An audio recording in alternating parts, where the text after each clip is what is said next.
তারে না দেখিলে মোর দম যায়, শুধু বারে বারে খুঁজি তার চোখ আহারে।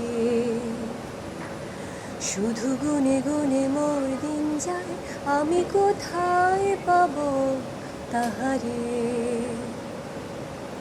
না, গানের ব্যাপারে আমি তো খুবই বিজ্ঞ না, খুবই কম জানা মানুষ। সেই জায়গার থেকে আমি কিছুটা শুনতে শুনতে শ্রোতা হিসেবে কান ভালো, সেই জায়গার থেকে আমি একটু বুঝতে পারি, জনরা বুঝতে পারি, লিরিক্যাল ডেপথ বুঝতে পারি। উনি যেটা বললো আর কি, যে তার ভালো না লাগলে সে লিখতে বসে না, তার মধ্যে আবেগতাড়িত সে যদি নিজে না হয় তাহলে সে তার লেখা হয়ে ওঠে না।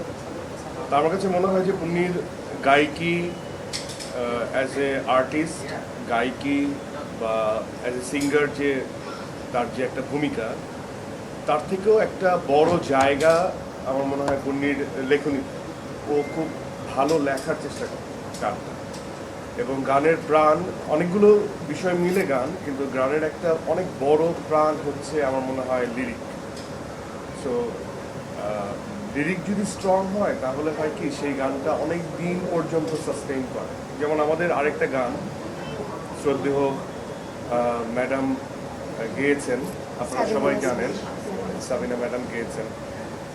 এই যে প্রায় মনে হয় 44 বছর ধরে সেই গানটা আমাদের সবার মনে গেঁথে আছে। আমার মনে হয় যে এটার অনেক বড়, সুর থেকেও অনেক বড় হচ্ছে খুব সাধারণ লিরিক এবং খুব সাধারণ গায়িকি, যেটা আসলে গণমানুষকে কানেক্ট করতে পারে। হ্যাঁ, তো ওই জায়গা থেকে আমার মনে হয় যে পণ্ডির মানে লেখার হাতটা খুব ভালো, অথবা ওই আবেগের জায়গাটাকে ও খুব প্রায়োরিটি দেয়।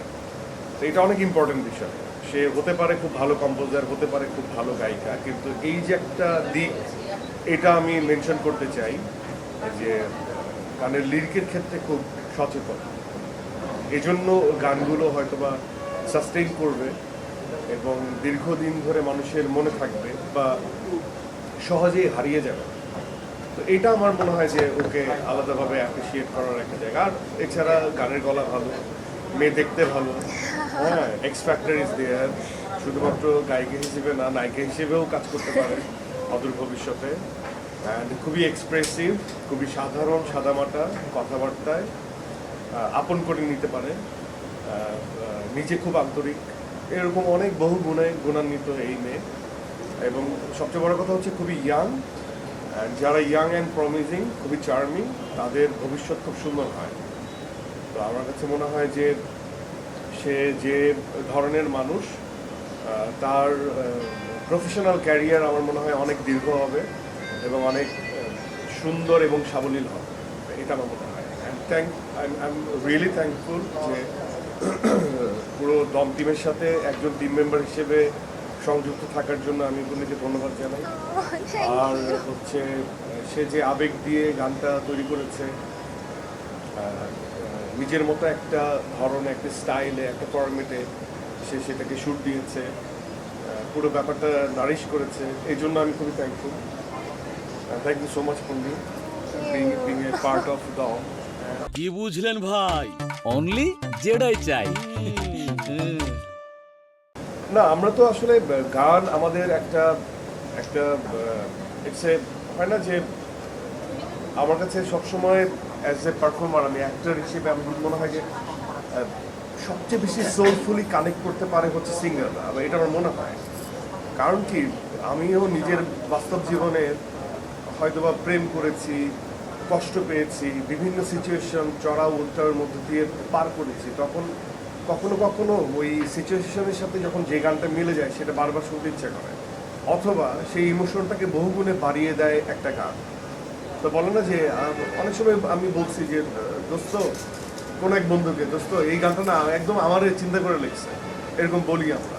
আসলে সিচুয়েশনটা এই গানের সাথে এত বেশি ম্যাচ করে, সে যে সিচুয়েশনে, যে সে ক্ষেত্র বা সময় কাল ভেবে এক ইমোশন, হয়তোবা গানটা শুধুমাত্র হয়তোবা বন্ধুত্বের গান, কিন্তু সেই গানটা আমার পারসেপশনে সেটা আসলে প্রেমের গান।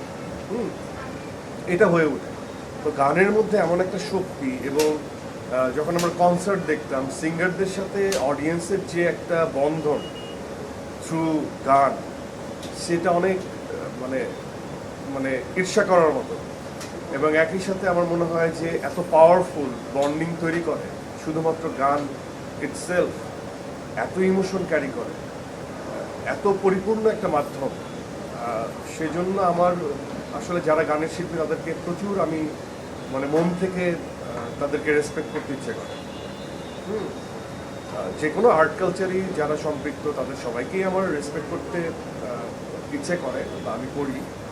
আর্টিস্ট সবাই হতে পারে না, সবাই you can be singer, you can be actor বা you can be director, but এদের মধ্যে কিছু নাম আসে আর্টিস্ট।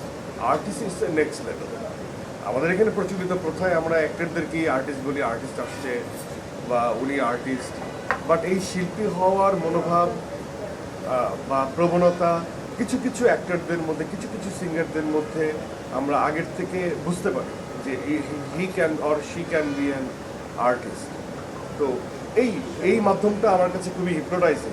সো আমার তো খুবই ভালো লাগে। আর পুনের গানটা আমি সৌভাগ্য হয়েছে আমার শুটিংয়ে যাওয়ার আগ মুহূর্তেই একটু শোনার, তো ওইটা আমাকে অনেক বেশি মানে ইমোশনাল হতে বা পারফর্ম করতে হেল্প করছে, দ্যাটস ফর শিওর।